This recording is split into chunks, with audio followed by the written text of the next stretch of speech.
Baik, Assalamualaikum warahmatullahi wabarakatuh. Perkenalkan, nama saya Said Kolbeherun. Saya mahasiswa dari Universitas Muhammadiyah Muara Bungo. Di sini saya akan menjelaskan mengenai materi jurnal saya, yaitu menjaga eksistensi Pancasila dan penerapannya bagi masyarakat di era globalisasi. Pancasila merupakan dasar negara bagi negara kita. Pancasila itu sendiri lahir berdasarkan nilai-nilai kebudayaan leluhur kita sejak zaman dahulu.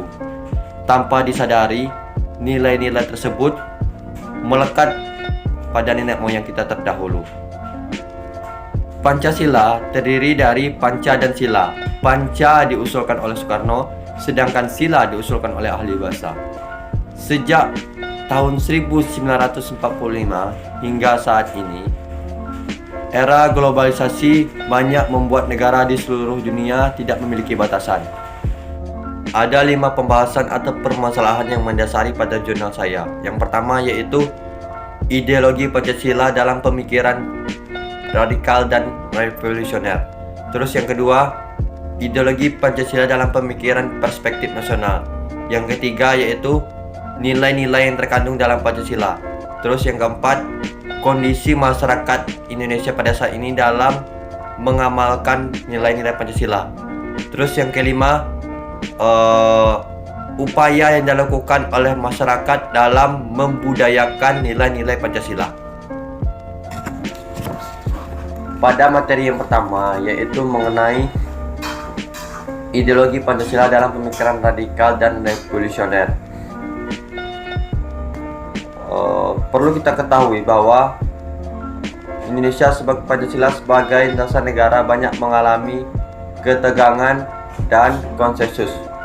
Kelemahan bangsa Indonesia yang nampak dalam menghadapi penguasaan kolonial adalah lemahnya persatuan bangsa Indonesia. Perbedaan yang ada pada masyarakat sering dijadikan media pecah belah oleh penguasaan kolonial. Maka tokoh pergerakan nasional seperti Tan Malaka, Hatta, dan Soekarno melihat bahwa rasa senasib dan semenanggungan sebagai bangsa inilah yang harus kita kembangkan.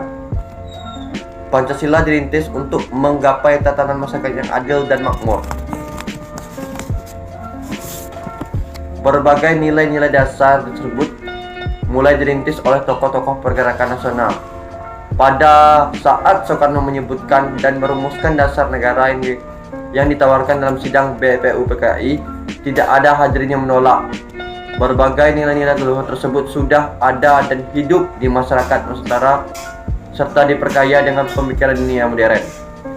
Tujuan mulia pemerintah negara Indonesia didasari oleh 4 hal yang tercantum di dalam pembukaan Undang-Undang 1945 alinea keempat, yaitu yang pertama, melindungi segenap bangsa Indonesia dan seluruh tumpah darah Indonesia, memajukan kesejahteraan umum. 3. Mencerdaskan kehidupan bangsa dan ikut melaksanakan ketertiban dunia yang didasarkan kemerdekaan, perdamaian abadi, dan keadilan sosial.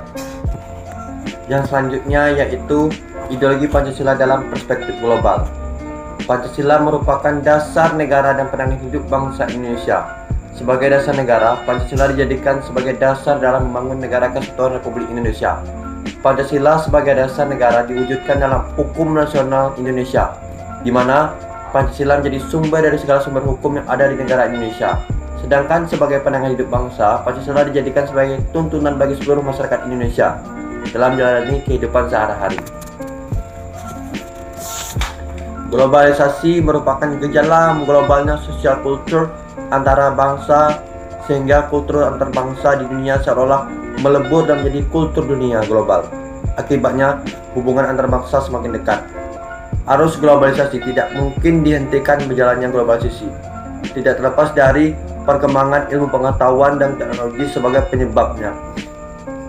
Adapun dampak negatif dan dampak positif globalisasi menurut Superland tahun 2012 antara lain. Dampak positif dari globalisasi bagi Indonesia, yang pertama yaitu semangat kompetitif.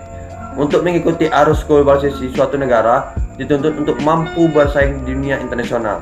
Yang kedua yaitu kemudahan dan kenyamanan hidup.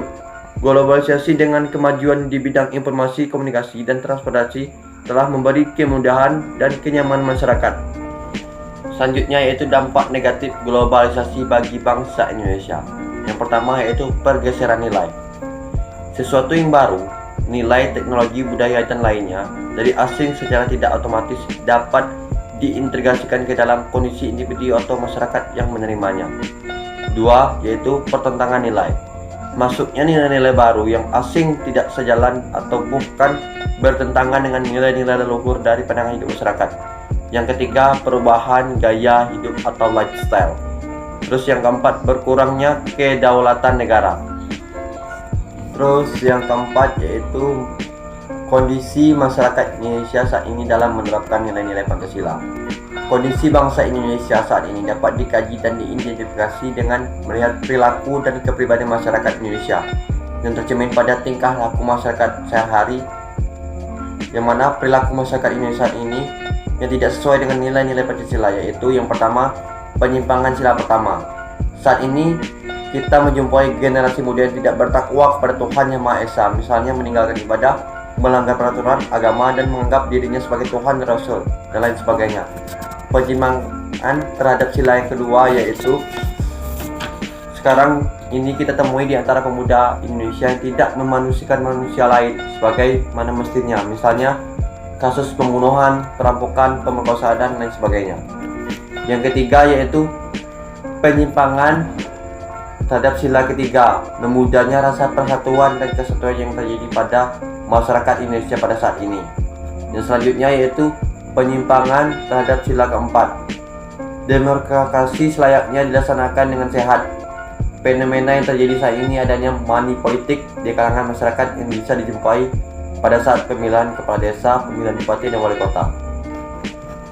Terus yang terakhir yaitu upaya yang dilakukan masyarakat Indonesia dalam membudayakan nilai-nilai Pancasila.